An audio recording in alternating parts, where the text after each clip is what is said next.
Graça e a paz do Senhor, irmãos. Os irmãos podem abrir o texto da palavra de Deus na segunda carta de Paulo a Timóteo. Vamos fazer a leitura dos versículos iniciais aqui da porção que nós meditaremos. Segunda carta de Paulo a Timóteo, capítulo 2, a partir do versículo 14. Diz assim a palavra de Deus: Recomenda estas coisas, dá testemunho solene a todos perante Deus, para que evitem contendas de palavras que para nada aproveitam, exceto para a subversão dos ouvintes. Procura apresentar-te a Deus aprovado como obreiro que não tem de que se envergonhar, que maneja bem a palavra da verdade. Evita igualmente os falatórios inúteis e profanos, pois os que deles usam passarão a impiedade ainda maior. Além disso, a linguagem deles corrói como um câncer, entre os quais se inclui Himeneu e Fileto. Estes se desviaram da verdade, asseverando que a ressurreição já se realizou, e estão pervertendo a fé de alguns.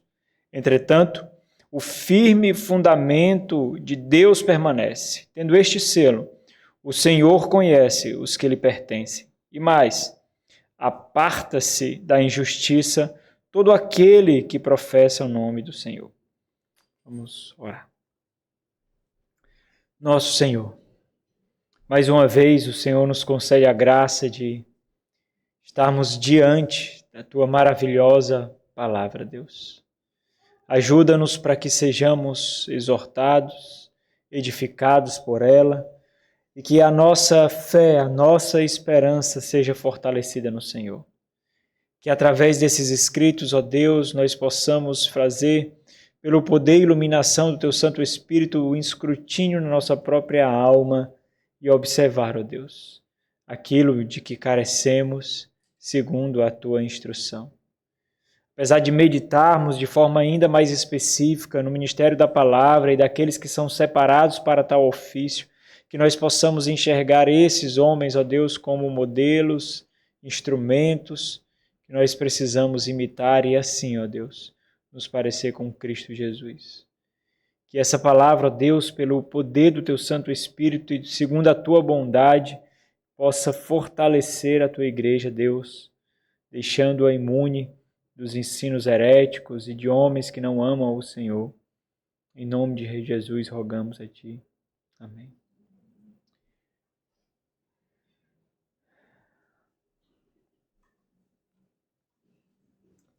Meus amados irmãos, sob a orientação e iluminação do Espírito Santo, nós estamos aqui aos pés de Paulo, talvez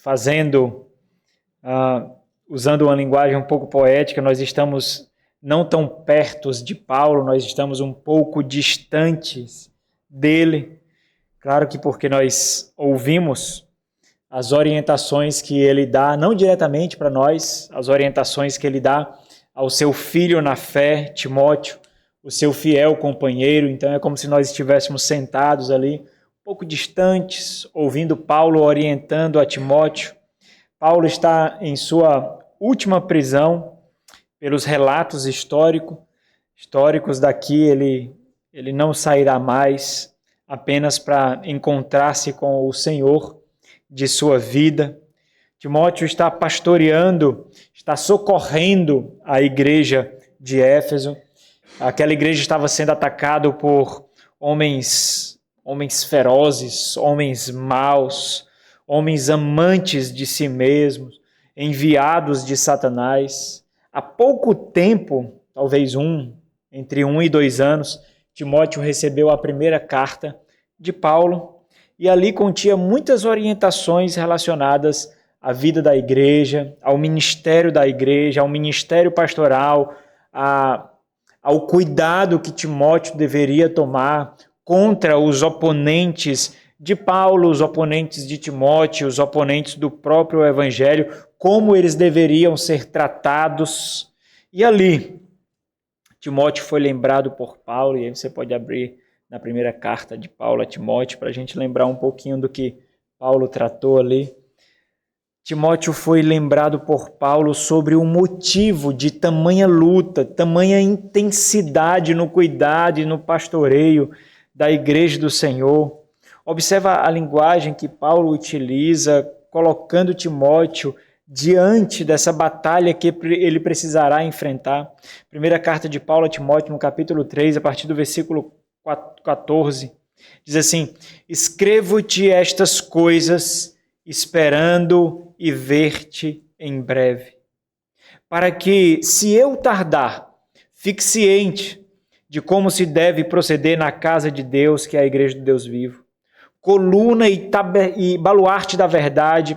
Evidentemente grande é o mistério da piedade, aquele que foi manifestado na carne, foi justificado em espírito, contemplado por anjos, pregado entre os gentios, crido no mundo, recebido na glória. Mais adiante, no capítulo 4, no versículo 7, nós vemos uma série de exortações de Paulo, mostrando o rigor que será exigido a ele. 4,7 diz assim: mas rejeita as fábulas profanas. Nós vamos ouvir falar dessas fábulas profanas também daqui a pouco. Rejeita as fábulas profanas e de velhas caducas, exercita-te pessoalmente na piedade. Versículo 11 agora. Ordena e ensina estas coisas. Ninguém despreze a tua mocidade, pelo contrário, torna-te padrão dos fiéis. Na palavra, no procedimento, no amor, na fé, na pureza. Até a minha chegada, aplica-te à leitura, à exortação, ao ensino. Não te faças negligente para com o dom que há em ti, o qual foi concedido mediante profecia com imposição das mãos do presbitério. Medita nestas coisas e nelas ser diligente, para que o teu progresso a todos seja manifesto. Versículo 16. Tem cuidado de ti mesmo e da doutrina. Continua nestes deveres, porque fazendo assim salvarás tanto a ti mesmo como os teus ouvintes. Bom, pelo que nós temos acesso, Paulo não pôde encontrar-se com Timóteo. Graças ao bom Deus, essa carta foi enviada. E Paulo, em sua segunda epístola, agora preso, ciente de sua morte iminente, ele muda o tom. O tom de Paulo agora sofre assim um efeito drástico, muito diferente da primeira carta, muito diferente da carta que ele escreve a Tito. Aqui nessa segunda carta nós podemos ver algo que pouquíssimas vezes acontece, as emoções de Paulo, os afetos de Paulo. Paulo faz para o próprio Timóteo a contabilização da sua vida, do seu ministério, aquilo que custou a ele, aquilo que custará a ele, e fazendo isso ele serve de exemplo para Timóteo e para todos nós, que nós devemos fazer o mesmo. O que custará a fé para nós? O que custará a lealdade, a integridade? O que a perseverança custará a nós? O que custará a nossa mortificação, a santidade, a contrição, a expressão visível, latente, não somente emocional, da nossa fé, da nossa esperança em Cristo Jesus. E fazendo isso, Paulo serve de testemunho, não somente para Timóteo, mas também um instrumento de encorajamento para o próprio Timóteo. Eu fiz, faz também, Timóteo, e orienta outros para que façam. Capítulo 2 de 2 Timóteo. 2 Timóteo, capítulo 1, 2 Timóteo, capítulo 1, a partir do versículo 3, nós vemos essas expressões de afeto, encorajamento de Paulo. 2 Timóteo 1, 3, assim: dou graças a Deus, a quem desde os meus antepassados sirvo com consciência pura, porque sem cessar me lembro de ti nas minhas orações noite e dia. Lembrado das tuas lágrimas, estou ansioso por ver-te, para que eu transborde de alegria pela recordação que guardo de tua fé sem fingimento.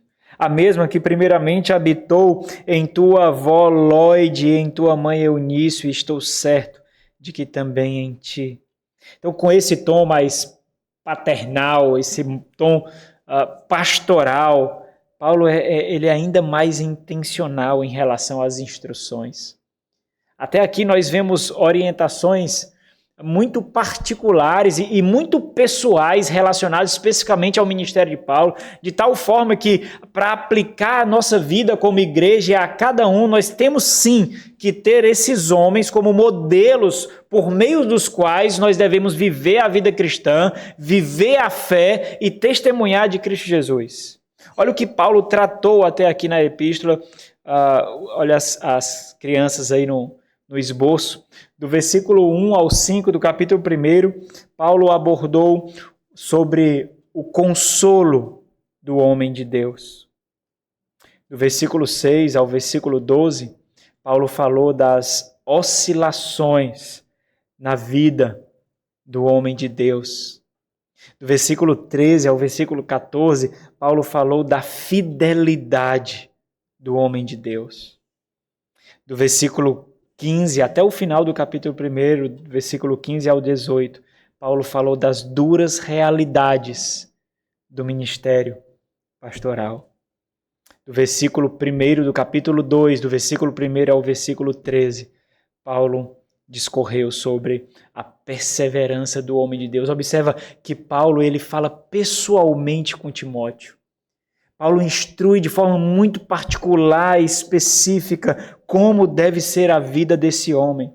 E a partir daqui, do capítulo 2, do versículo 14 até o capítulo 4, versículo 8, Paulo faz uma série de contrastes entre Timóteo e os oponentes do evangelho, entre a sã doutrina e o falso ensino, e os efeitos de cada um, os efeitos de serem expostos à sã doutrina e os efeitos de serem expostos ao falso ensino. E Paulo é absurdamente contundente. O foco de Paulo aqui, o ponto principal de Paulo é sobre a forma que Timóteo deveria se portar em relação a isso.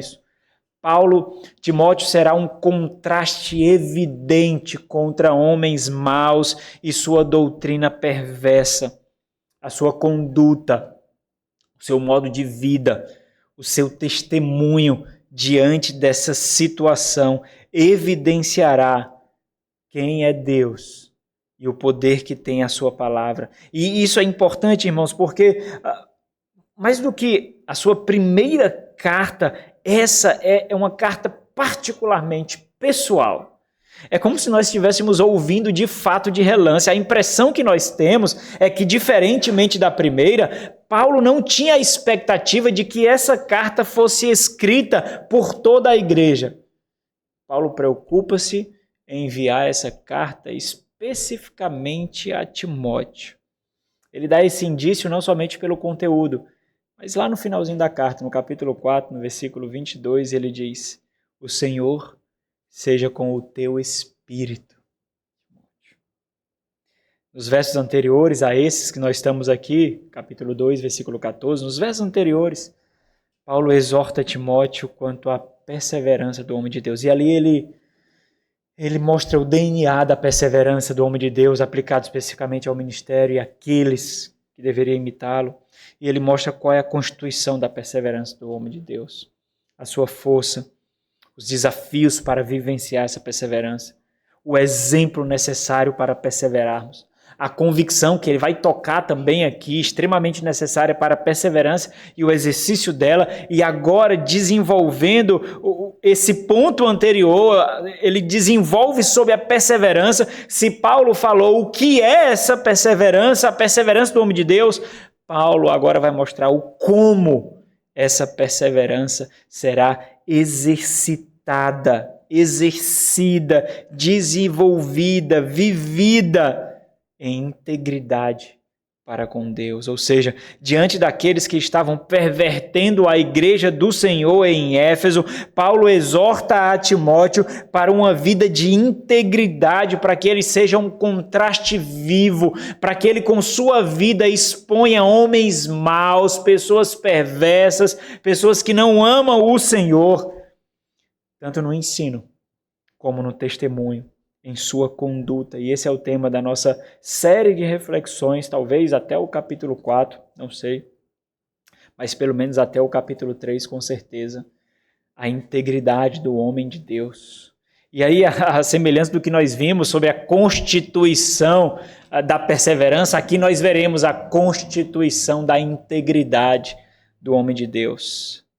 E com isso nós aprendemos, irmãos, de cara, que perseverança não significa tão somente continuar na fé, não apostatar, não significa tão somente viver a vida da igreja, mas significa ter um padrão de vida específico em que cada escolha que fazemos e a forma como vivemos exibe Cristo e sua glória. Exibe Cristo e sua glória. Perseverança é testemunhada com a integridade que exibe a Cristo. E hoje nós vamos ver o primeiro ponto que desenrola em mais dois. Qual é a constituição da integridade do homem de Deus? Ela possui uma convicção ousada. Esse é o ponto da nossa reflexão. Ela possui uma convicção ousada. Como essa convicção ousada é vivenciada? 2 pontos. Confrontando com convicção e vivendo segundo a vocação. Então, o versículo 14 ao versículo 19 serão os versículos, o texto da nossa reflexão de hoje. Qual é a constituição da integridade do homem de Deus? Ela possui uma convicção ousada. E aqui, irmãos, bom, também nós poderíamos refletir muito sobre esses termos. Convicção e ousadia parecem ser termos redundantes. Alguém que é ousado é alguém que é convicto, e alguém que é convicto é alguém que é ousado. E, na verdade, esses termos eles são controversos, porque a distância eles são admirados e próximos eles são repudiados. Não é assim? Nós admiramos pessoas convictas até que nós não sejamos alvos dessa convicção e ousadia. Então são termos muito controversos. Será que nós gostaríamos de ter Spurgeon como pastor? Será? Será que nós gostaríamos de ter Jonathan Edwards como pastor? Será que nós gostaríamos de fato de ter John Bunyan como pastor? Será? A convicção desses homens, a ousadia, a radicalidade, o fundamentalismo desses homens são admirados porque são distantes, mas próximos, sem sombra de dúvidas. Nós faríamos, muito provavelmente, como muitos próximos deles fizeram, repudiá-los. Então são termos controversos, não é assim? Controversos. Observe como é verdade. A convicção e a ousadia são excelentes, contanto que eu não seja alvo delas.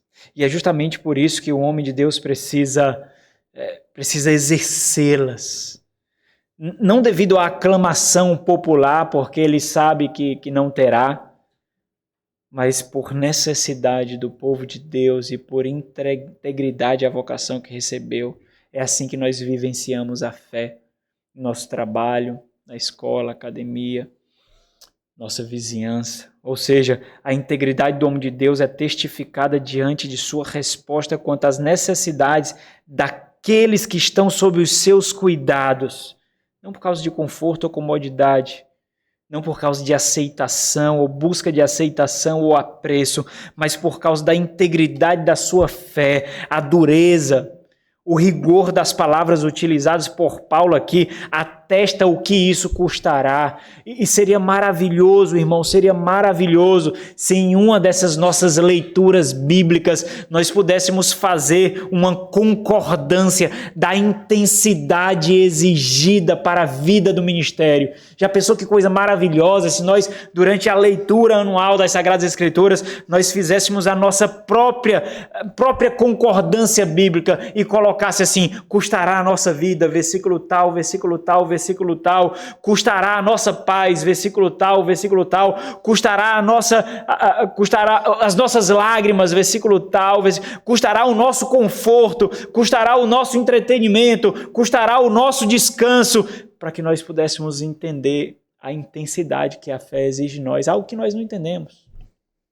Se nós pegarmos alguém um pouquinho mais intenso do que nós nos afastamos dessas pessoas, porque nós não queremos isso.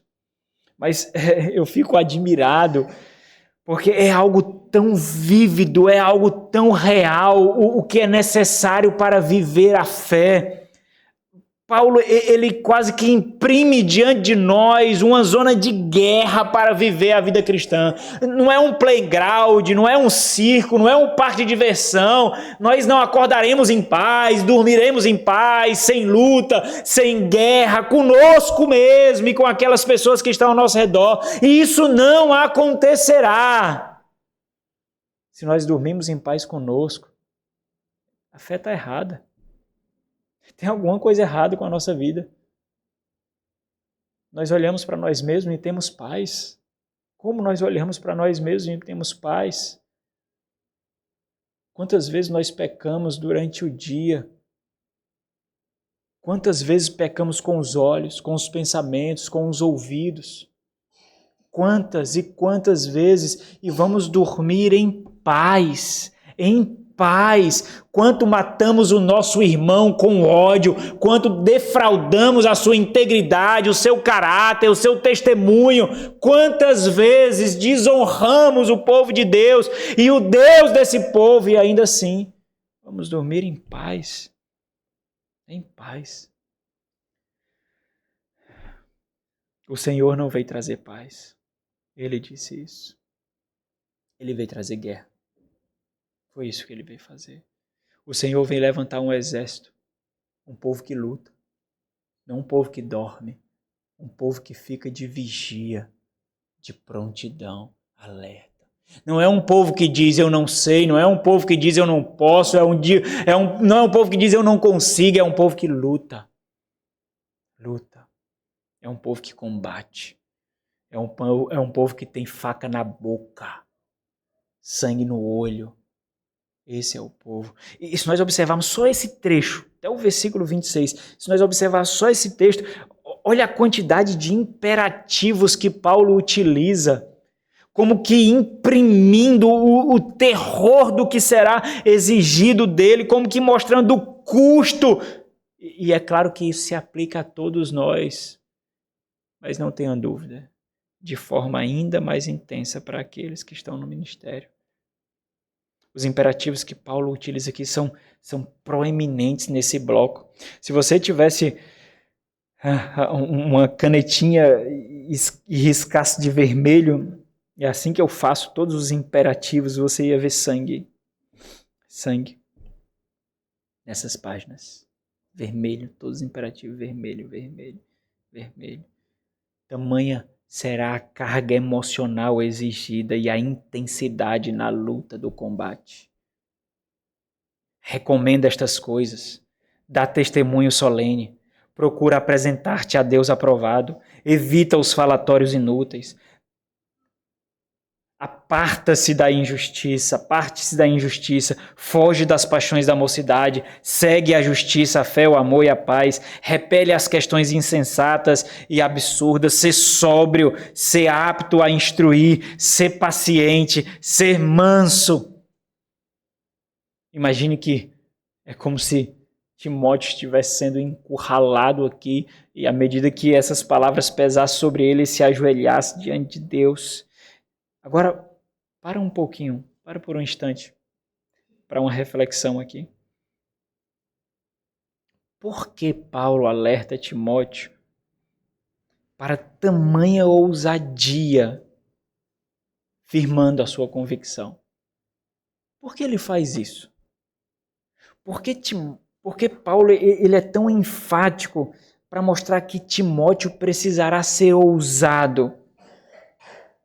Olhe especificamente para a realidade de Timóteo. Especificamente. Tenta imaginar um pouquinho aquele contexto. Tenta enxergar aquele contexto um instante. Paulo está recebendo essa carta. A igreja está em uma guerra. Uma guerra. Homens maus se levantando. Pessoas completamente envaidecidas por esses homens e Timóteo precisa salvar justamente esses. Timóteo precisa cuidar justamente esses. Agora reflita um instante. Qual é a maior dificuldade para Timóteo exercer essa convicção no ensino, na confrontação e no pastoreio daquela igreja? Por isso ele precisa de uma convicção tão firme, resoluta, ousada. Porque ele está sozinho ali, irmãos. É por isso que ele precisa de tanta convicção. Porque ele está sozinho. É fácil termos convicção quando nós temos pessoas ao nosso redor nos animando, nos encorajando, empurrando-nos, dizendo, olha, eu estou com você. Olha, é isso mesmo. Ó, continua firme. Não fica cabisbaixo, não. É isso mesmo. Você está certo, continua, vai, segue firme. É isso que nós fazemos quando nós somos casados, né? É isso que nós fazemos quando nós temos irmãos ao nosso redor, um com o outro, nós compartilhamos. Agora imagine a realidade de Timóteo, sozinho. Não tem ninguém para animá-lo se não fosse essa carta aqui e a outra que ele recebeu. Depois disso, acabou. Sem dúvida alguma, em algum momento, quando os resultados esperados não surgirem nesse cuidado, na verdade, quando surgirem resultados que ele não espera, a tendência é de que sua convicção seja açoitada, seja machucada, seja ferida. Por isso ele precisa de ousadia na convicção. Portanto, a primeira forma de Timóteo demonstrar a sua integridade no serviço, em submissão à sua vocação e ao Senhor, é exercendo a sua convicção na confrontação daquilo que é necessário, não no que é confortável, mas naquilo que é necessário. E esse é o tópico que nós desenvolveremos, versículo 14, versículo 17, 18 e 19. Vamos pular o versículo 15 e 16, que vai ficar para o próximo ponto. Mas o exercício dessa convicção ousada é justamente a confrontação necessária. Versículo 14 diz assim, recomenda estas coisas, dá testemunho solene a todos perante Deus, para que evitem contendas de palavras que para nada aproveita, exceto para a subversão dos ouvintes. Versículo 17. Além disso, a linguagem deles corrói como um câncer. Meus irmãos, observa aqui, Paulo não é nada prudente. Paulo não é politicamente correto. Paulo não tem nenhum pingo de prudência aqui. Paulo não somente diz a desgraça que eles estão fazendo, como menciona pelo nome. Muito diferente da nossa realidade hoje, asséptica, limpinha, sábia, prudente. Paulo não tem nada a ver com isso. Paulo não tem compromisso nenhum com as afeições de pessoas sem convicção, que têm medo, são tímidos de expressar a sua fé. Paulo não tem nem compromisso nenhum com isso. Pessoas que querem ser afagados por ímpios, pela sociedade, que têm medo, que são tímidos. Paulo não tem nenhum compromisso com eles. Paulo está se lixando para essas pessoas. Dentre esses que corrói como um câncer, Paulo está dizendo que esses homens são a personificação do câncer. É isso que Paulo está dizendo. Não é que eles têm câncer, não. Eles são a corrosão. Eles são a doença. Himeneu e Fileto. Estes se desviaram da verdade, asseverando que a ressurreição já se realizou, e estão pervertendo a fé de alguns. Então ele continua no versículo 19, mostrando qual é essa convicção. Olha, apesar desses e aqueles que estão com esses, eles, entretanto, o firme fundamento de Deus permanece. Tendo este selo, o Senhor conhece os que lhe pertencem. Olha a doutrina da eleição aqui como alívio de convicções açoitadas. E mais, aparta-te da injustiça, todo aquele que professa o nome do Senhor. Então, observe o versículo 14. aos termos que Paulo utiliza para mostrar a autoridade com que ele deve se impor ali, a intensidade do que é exigido. E aqui é o primeiro imperativo, recomenda estas coisas. A ideia é de trazer à mente outra vez e constante, outra vez, é recordar constantemente, é inculcar, é não deixar-se ser vencido, mas vencer com a instrução. E esse é um artifício pedagógico. Constância, constância, constância, constância, constância. Repetição, repetição, repetição, repetição. E aqui faz referência à constância com que algo precisa ser ensinado. Apesar dos resultados, porque parece que quando os resultados não vêm, a gente cansa de ensinar. Porque os resultados pertencem ao Senhor. O que é requerido aqui de Timóteo é constância e fidelidade na instrução. Constância e fidelidade na instrução. Sabe, é isso que nós devemos fazer com os nossos filhos. Se eles vão crer ou não, não é com você. Não, aí já é com Deus e eles. Se eles vão crer no Senhor, se eles vão ter a fé, aí é com Deus. A nós é requerido instruir e descansar. Instruir, ser fiel e descansar. É isso que nós devemos fazer na vida da igreja. Nós não devemos afagar o ego de ninguém. Nós devemos instruir e descansar. A igreja não é movida por carisma, por entretenimento, por eventos. A igreja é movida pela palavra de Deus. E somente aqueles que amam a palavra de Deus. O ponto de Paulo é ensina, ensina, ensina autoritativamente. E essa é uma das funções do pastoreio, inculcar. O que ele deve ensinar? Estas palavras. Paulo está fazendo referência àquilo que ele falou no versículo 11 passado, aí, capítulo 2, versículo 11. Aquele dito fiel, fiel a esta palavra, a partir do versículo 11 até o versículo 13. E esse termo ele faz a ligação daquilo que foi dito anteriormente por aquilo que é dito agora e aquilo que segue. Ou seja, apesar do cenário, apesar das adversidades, apesar do terreno pantanoso, perigoso, instrui, ensina, recomenda. Observe que Paulo ele é ainda mais redundante, porque bastaria ele dizer isso, recomenda de forma autoritativa, como ele usa aqui gramaticalmente, recomenda estas coisas, instrui estas coisas, inculca estas coisas, mas há um aspecto de redundância aqui de Paulo, porque ele diz, dá testemunho solene a todos. E ele quer falar a mesma coisa, mas dar testemunho, a ideia aqui não é somente de você se portar, mas é de você mostrar a convicção daquilo que você está ensinando. É de você falar, ensinar, acreditando de fato naquilo que você está falando, por experiência, por vivência.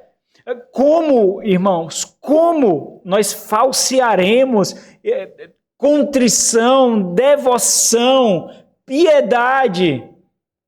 Palavras vazias não nutrem.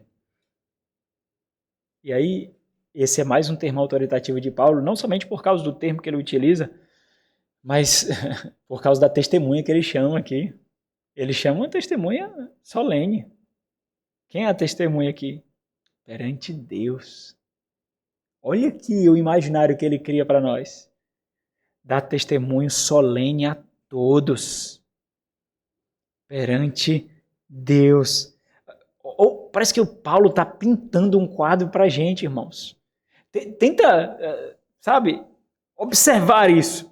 É como se Deus estivesse presencialmente, fisicamente, assistindo, vendo Timóteo exercendo o seu pastoreio naquela igreja.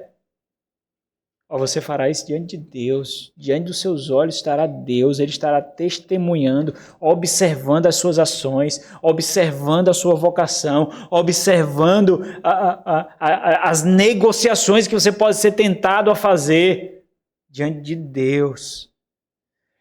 E apesar disso, animar a Timóteo, isso, sem sombra de dúvidas, causa profundo temor. diante de Deus. Corandeu, não é? Diante de Deus. E a expressão também faz referência a essa necessidade de testemunhar convictamente do que você faz. O objetivo é de que tamanha necessidade, tamanho rigor, tamanha autoridade, é para que a igreja perceba a seriedade daquilo que está acontecendo. É para que a igreja não diga para Timóteo, para que um irmão diga para Timóteo assim, precisava de tanto rigor, Timóteo? Precisava usar essas palavras tão duras, Timóteo? Precisava disso tudo, Timóteo? Por causa do erro, das consequências danosas, de pessoas insensíveis que não percebem os danos que estão causando à igreja do Senhor. E aí, como eles evitarão tamanha desgraça se eles não percebem que aquilo é tamanha desgraça? A intensidade, a solenidade, o rigor vai dar um choque para acordar aquela igreja diante do que eles estavam recebendo ali. Esse é o objetivo. Para que evitem contendas de palavras que para nada aproveitam, exceto, na verdade, é como se Paulo diz, aproveita sim, aproveita de fato para a carne, para Satanás, para a perversidade. Essa é a cláusula de exceção que ele utiliza aqui. Exceto, não tem proveito nenhum. Tem um proveito, tem. Para a subversão, para a ruína dos ouvintes. É como se os ouvidos fossem a entrada da morte, para o coração e para a alma, a entrada da desgraça.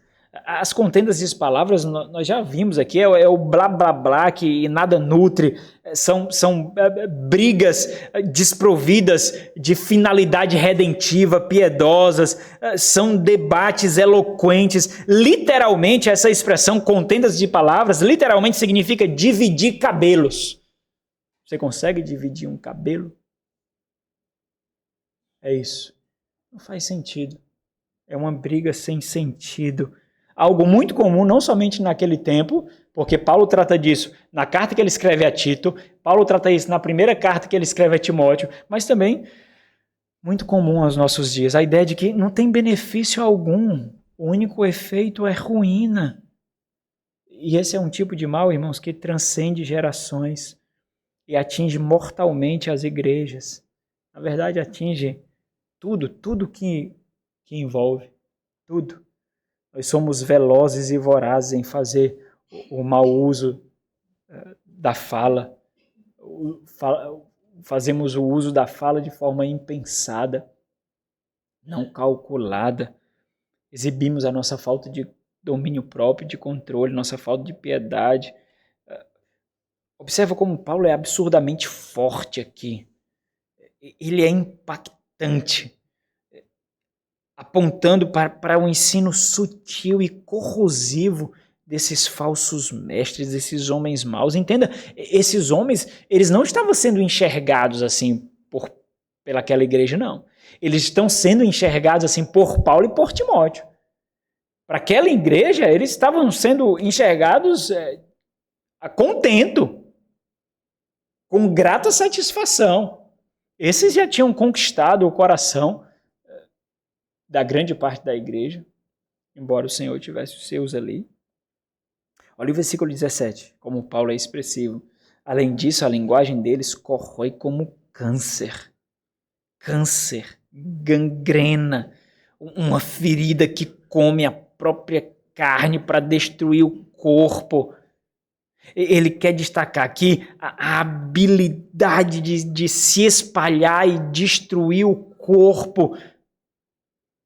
Agora observa isso. Aqui tem uma aplicação tão sutil, irmãos, mas muito especial. Observe o nível da doença que Paulo identifica ali. Agora, para a nossa própria aplicação. Quantas vezes alguém, mesmo estando enfermo, sequer percebe os sintomas? Quantas vezes? Quantas vezes alguém enfermo, doente, sequer percebe os sintomas de que está doente? E quando percebe esses sintomas, ele sequer identifica o nível, o grau da enfermidade. E ainda assim, eles não compreendem esse grau de enfermidade e nem mesmo de onde isso surgiu. Por que surgiu? O que Paulo faz aqui? Paulo está mostrando todo o diagnóstico, a causa, a enfermidade e as consequências. E ele orienta o tratamento.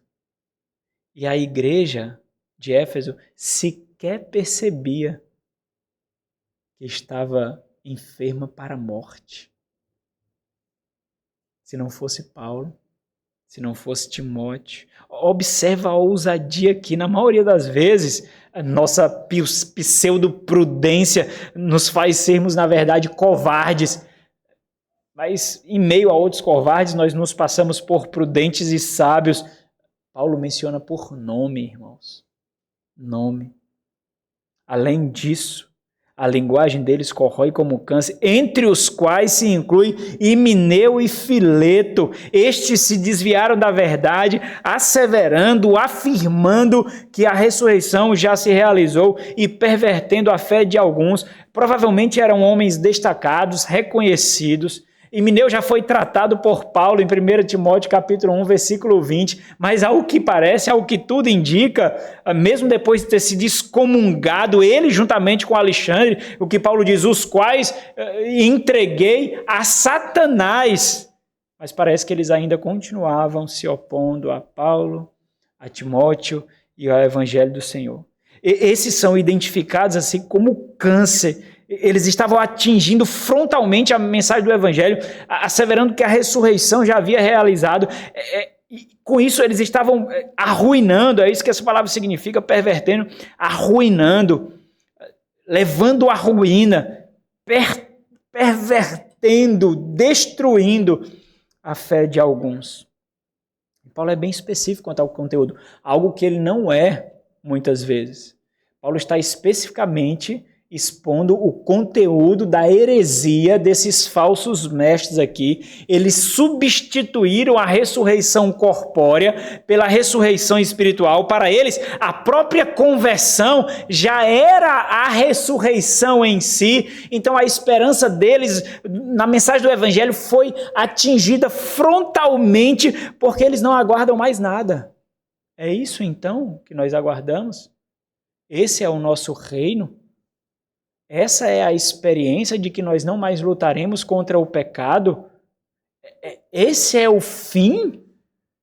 Foi disso que a ressurreição, a mensagem do Evangelho, a ressurreição prometida pelo Evangelho de Cristo Jesus, foi isso que prometeu?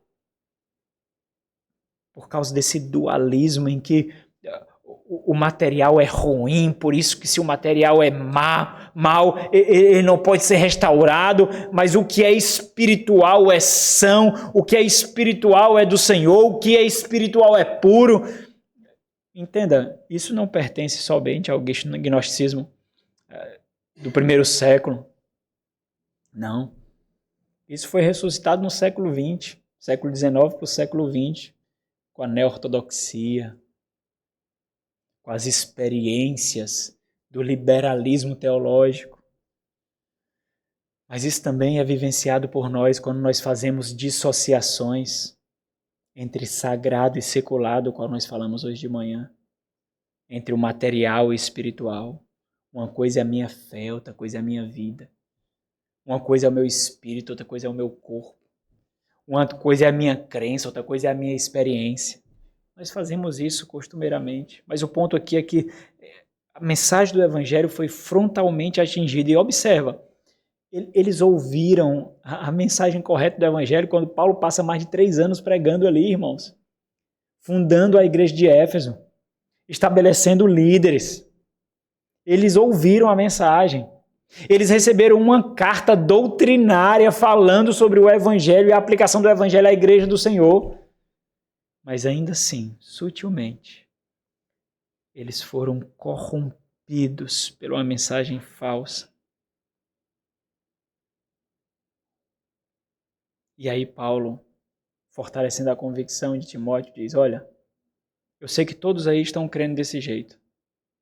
Aqueles que você tem que confrontar vai ser difícil, porque você está sozinho nessa, Timóteo, mas convicção, ousadia e convicção. É isso que ele quer dizer no versículo 19.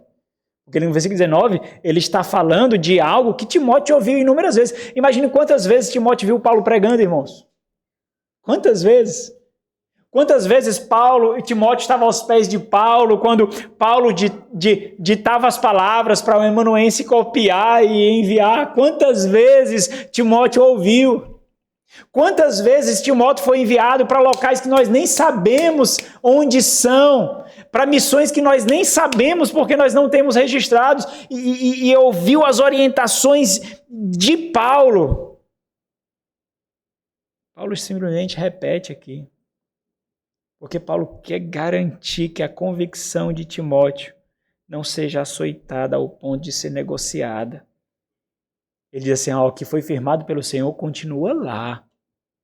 Continua lá. Entretanto, o firme fundamento de Deus permanece. Tendo este selo, está guardado. É de propriedade do Senhor, não? Esse selo vai ser aberto. Apocalipse capítulo 6. Esse selo vai ser aberto. Quem é digno? Quem é digno de abrir?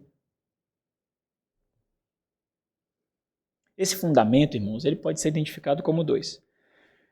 Ou então, pode ser identificado como a própria igreja, que é fundamentada pela doutrina dos apóstolos e profetas.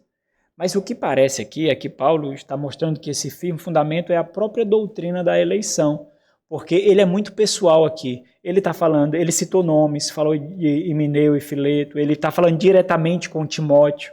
Então parece que diz respeito aqui a questões individuais, ao aspecto individual, ou seja, faz o serviço aí, porque o Senhor tem os seus. Os eleitos do Senhor estão ali. Esses serão guardados. Esses receberão o seu pastoreio. Esses receberão a sua instrução. Olha, o consolo de Timóteo para o fortalecimento da sua convicção é a doutrina da eleição, irmãos. O Senhor, é isso que quer dizer, o Senhor conhece e lhe pertence aqui. O Senhor conhece, aqui é uma citação de número 16:5, fazendo referência àquela ocasião em que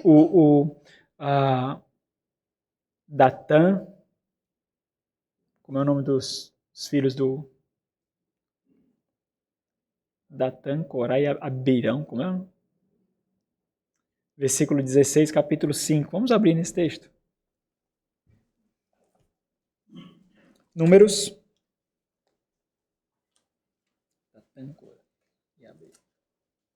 Números 16, 5.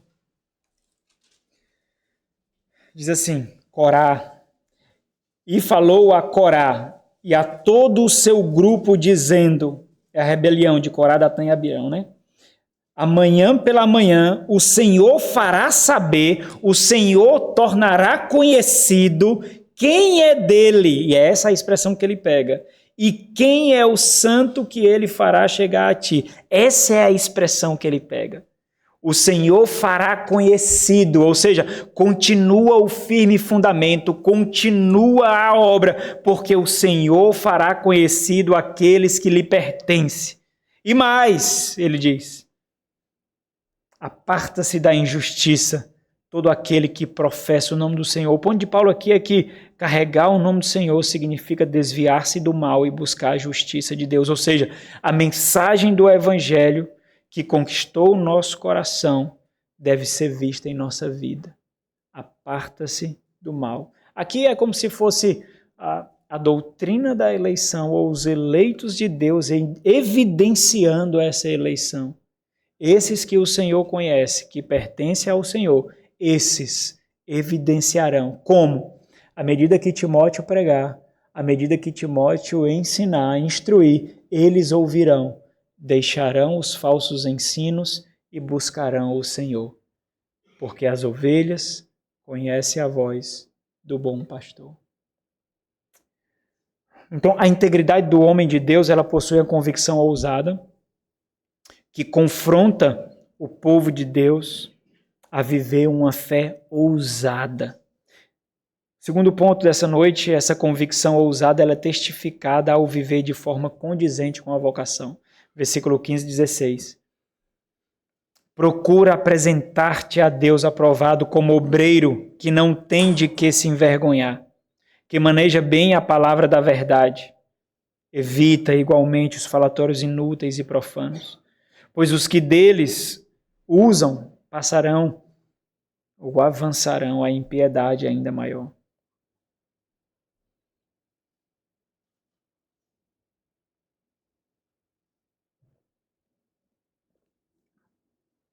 Observa a transição que Paulo faz aqui, por isso que a gente mudou. Por isso que a gente separou esses versículos, porque Paulo faz uma transição. Paulo sai do ensino para a conduta. Paulo deixa de se concentrar na mensagem em si e se concentra no veículo da mensagem. Porque Timóteo, ele deveria expor os falsos mestres, não somente apontando a heresia, o ensino deles, mas com o próprio testemunho de vida. Talvez, muito provavelmente que seja por causa disso mesmo, os descrentes, eles falam tão mal dos crentes. Muito porque, obviamente, os descrentes, os ímpios, eles são ímpios, né? Mas porque nós damos muita bagagem para isso. Nós professamos algo com muita facilidade, vivemos outra coisa. Nós somos tão eloquentes no julgamento da perversidade dos descrentes. Nós somos tão vorazes, nós somos tão rápidos, ao mesmo tempo que nós com muita facilidade cometemos os mesmos pecados, ou parecidos, ou os mesmos erros, ou bem parecidos. O critério, a intensidade com que nós julgamos não é a mesma intensidade com que nós vivemos a nossa vida. Nós somos rápidos a apontar, porque apontar faz com que nós nos pareçamos limpos, maduros, piedosos. E viver é outra coisa. Então o ponto de Paulo é o seguinte, preocupa-se na ousadia, na convicção, mas não esquece de viver segundo a vocação a que foste chamado. Não esquece do testemunho, porque eles erram nos dois. É isso que diz, procura apresentar-te a Deus aprovado não conforme a igreja, aprovado não conforme os homens, a audiência, aprovado nem conforme Paulo, é aprovado conforme Deus, como obreiro, e aí já vem, eu acho que muitos se envergonharão diante de suas convicções tão tímidas e covardes. Mas Timóteo deveria viver tal vida assim como Paulo, para que ele pudesse fazer as orações que Paulo fez e para que ele pudesse terminar a sua carreira usando as palavras que Paulo utilizou. Combati. Vocês sabem o quanto custa isso, irmãos? O pessoal usa essas palavras assim de uma facilidade tão grande, sabe? Tira o peso, tira a solenidade. Eu tenho medo de chegar nesse trecho aqui. Eu não sei nem como é que eu vou pregar isso. De tão pesado que são essas palavras. Você vai ter que ser 20 sermões para pregar só nessa palavra. Quanto é que vale isso? Combati o bom combate. Quanto é que vale isso, irmãos? Quanto é que custa expressar essas palavras? Combati o bom combate. Terminei a carreira. Guardei a fé. Procura apresentar-te a Deus aprovado como obreiro que não tem de que se envergonhar, que maneja bem a palavra da verdade.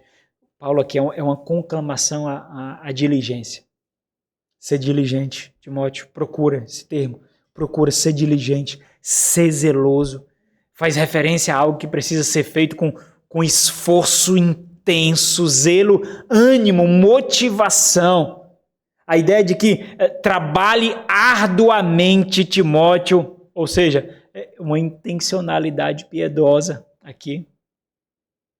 Procura ser diligente para que não te envergonhes. Aqui diz respeito a não viver de forma condizente com a vocação recebida, ou seja, existe uma expectativa a respeito de ti, Timóteo, e essa expectativa precisa ser correspondida, então você precisa viver de forma condizente com essa realidade. Ora, se isso se aplica ao ministério, irmãos, isso se aplica a cada um de nós. Nós recebemos a vocação da salvação. Existe uma expectativa a nosso respeito. Se nós aplicássemos essas palavras a cada um de nós, de forma muito particular, cada um de nós procura apresentar-te a Deus aprovado, como um crente, como um servo que não tem do que se envergonhar. Você acha que você precisaria se despedir de quê para vivenciar isso daqui? Você precisaria renunciar ao quê para corresponder, para obedecer? Hoje, o que você está vivendo hoje, a forma de vida que você tem hoje, você precisaria renunciar ao quê? Ser mais intenso com o quê? Escolher o quê? Para poder vivenciar isso. Fazendo a reflexão assim, olha, se eu tivesse que me apresentar diante do Senhor agora, nesse instante, Deus, eu me envergonharia. Não precisa ser saudosista não, sabe? Com autopiedade, autocomiseração. Ser bem realista mesmo. Ser bem realista. Ninguém está falando de pecado, irmãos. Pecados todos nós nos apresentaremos e todos estarão perdoados diante do Senhor. Nós estamos falando de pecados negligenciados. Pecados adestrados. Pecados abraçados. Pecados protegidos. Negligências não observadas. Omissões intencionais. Nós estamos falando disso. Ele é a testemunha, não é? Perante Deus. É assim que Timóteo é conclamado. Como é, irmãos, que nós nos apresentaríamos diante dele se fosse agora? Se no caso fosse agora que o Senhor nos chamasse. Fulano, venha prestar contas comigo. Venha agora prestar contas comigo com a vida que eu lhe dei para viver para mim. Vem agora. Por que não viveu de forma condizente com a vida que eu lhe dei para viver para mim? Você teve instrução, por que não viveu? Você foi exortado, por que não viveu? Você foi aconselhado, por que não viveu? Não faltou luz, não faltou cuidado, não faltou entendimento, mas mesmo assim você escolheu não viver, por que não viveu?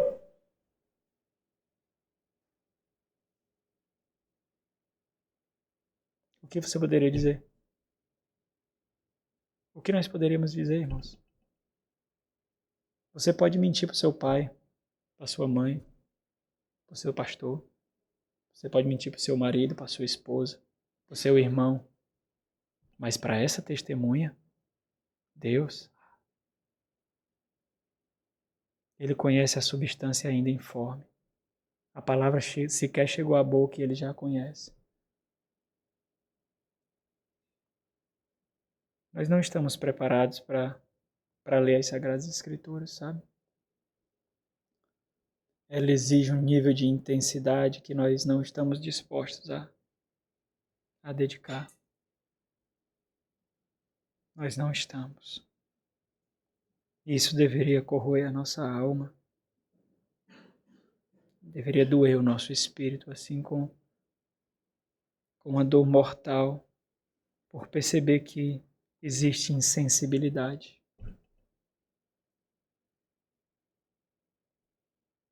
Existe insensibilidade.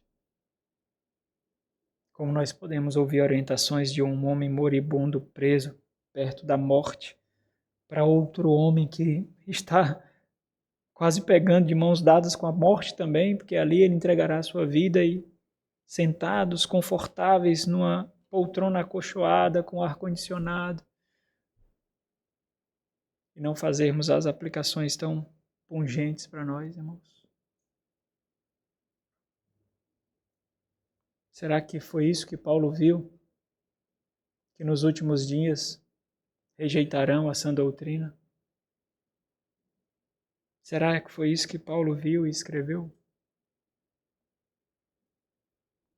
Bom, se ele precisa procurar algo, ele precisa evitar alguma coisa também. Versículo 16. Evita igualmente. Igualmente aqui é a expressão de proporcionalidade, é a ênfase de igualdade, né?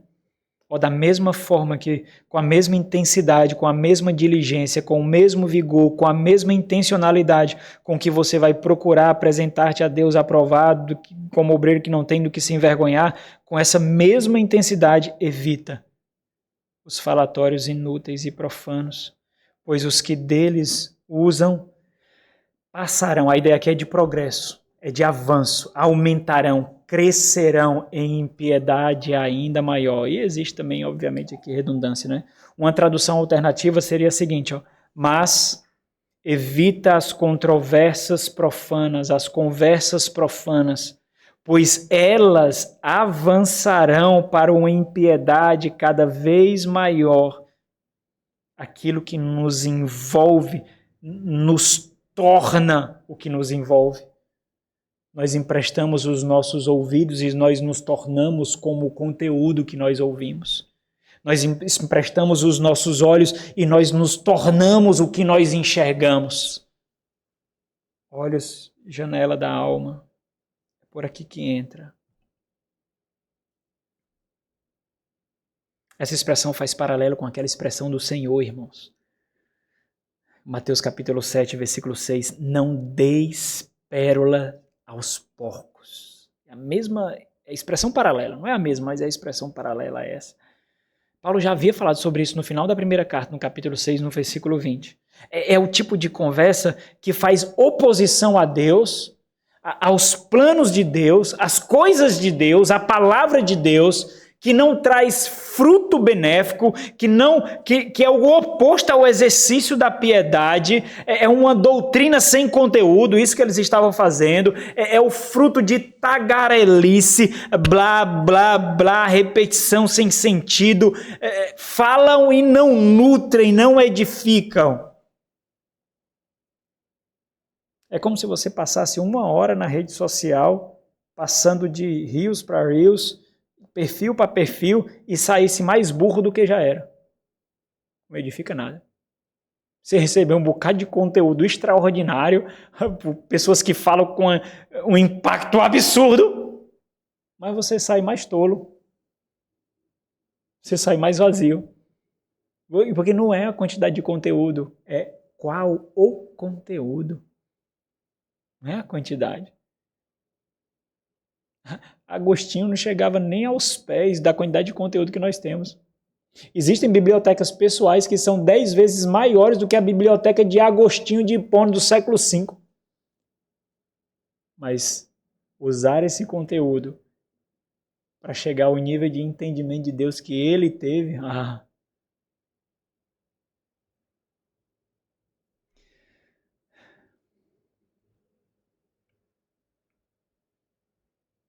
esses que emprestam seus ouvidos e a sua boca, e Timóteo deveria se cuidar, porque esses são como construtores de estradas que não levam a Deus, não levam a lugar nenhum que vale a pena ouvir, falar, viver. Só levam à cauterização da mente, à cauterização do coração, levam à impiedade. É como se, irmãos, pegando a aplicação desse ponto aqui, escolher para Deus e escolher para a carne, sempre, irmãos, nós estamos avançando em alguma coisa. Nós, de alguma forma, avançaremos. De alguma forma, nós amadureceremos para algo. De alguma forma, nós progrediremos para algo. De alguma forma, nós avançaremos para algo. De alguma forma, nós experimentaremos isso. Por exemplo, o seu declínio na fé cristã é um avanço na carnalidade. O seu distanciamento de Deus é um avanço na impiedade, uma aproximação do mundo. Mas nós sempre avançaremos em alguma coisa. Não tem como nós ficarmos inertes, imóveis, sem nenhum progresso. Sempre. Então, para concluirmos, qual é a constituição da integridade do homem de Deus? Ela possui uma convicção ousada. Essa convicção ousada ela é exercida confrontando com convicção, vivendo segundo a vocação.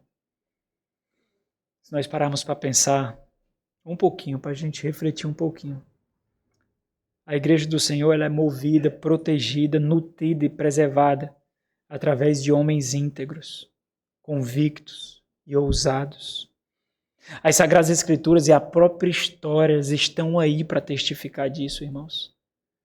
No primeiro momento, esses são desprezados, repudiados por muitos, não por todos, por muitos, para somente depois sua convicção, ousadia e integridade serem admiradas. Louvado seja Deus por homens assim.